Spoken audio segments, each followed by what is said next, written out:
The excitement of being with another human being, and you've been lost in your drama for thousands of incarnations together. And then you start to come up for air together. What an incredible joy to be with another human being and be free. And the far out thing is it takes exactly one moment. I'd stand behind Maharaji, and like the army had Hanuman as their Ishtadev, their divine form. So Hanuman is on all the army flags in India. And the army trucks would be coming from the China border, and they would come by the little temple up in the Himalayas, and the trucks would all stop, and everybody would come into the temple, because it was a Hanuman temple, to pranam, and Maharaji was there, so they'd all line up to pranam, and then they'd be given food, and then they'd go back. They were always fed at the temple.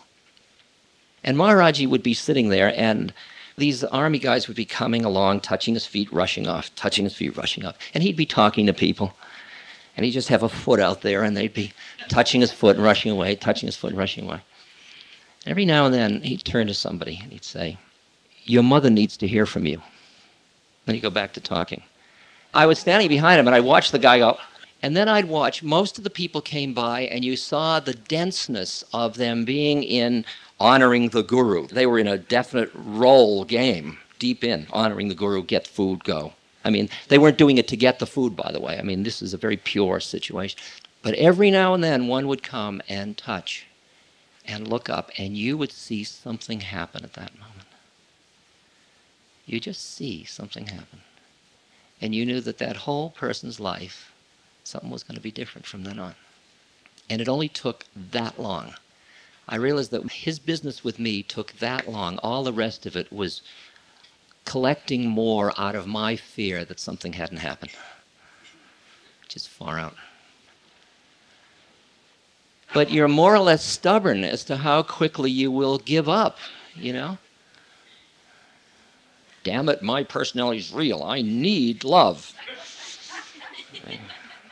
I'm lonely. Good. Is it fun? How do you do? I'm Dick.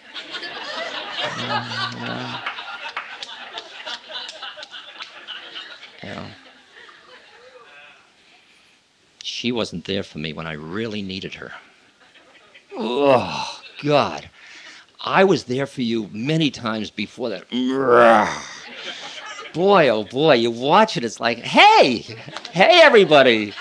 Wow, dig this one. Look at this. This is really thick. Will they ever get out of it? No, I don't think so. It's all the stuff. We're all in, right up to our eyeballs all the time. Does anybody want to get free? So relationships are a stinker of a yoga. Because just like institutions, they are an institution, because it's so easy to go to sleep into them. I won't bug your ego if you don't bug mine. I guess one of the bits of wisdom I'm passing on is not to take yourself so seriously. To take it all lighter. To take it all a little bit more with hey. You know, hey. Wavy Gravy, our clown who's on the board of Seva, has always told us if you don't have a sense of humor, it just isn't funny. And he has the serious glasses, the Groucho Marx glasses, on the puja table. And if anybody at the board meeting, when we're talking about death, destruction, violence, blindness, malnutrition of children, uses the word serious, they have to put on the serious glasses. So we won't take ourselves too seriously. Because taking something serious doesn't make it go away any faster. In fact, it keeps making it a little bit worse. And I just like this particular story. A shepherd was grazing his sheep when a passerby said, "That's a fine flock of sheep you have. Could I ask you something about them?" "Of course," said the shepherd. Said the man, "How much would you say your sheep walk each day?" "Which ones? The white ones or the black ones?" "The white ones." "Well, the white ones walk about 4 miles a day." "And the black ones?" "The black ones too." "How much grass would you say they eat each day?" "Which ones? The white ones or the black ones?" The white ones. Well, the white ones eat about 4 pounds of grass each day. And the black ones? The black ones, too. How much wool would you say they give each year?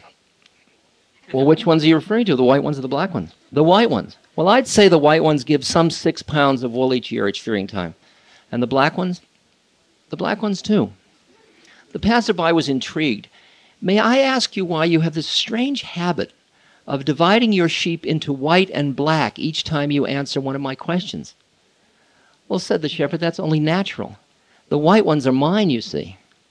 Ah, and the black ones? They're mine, too.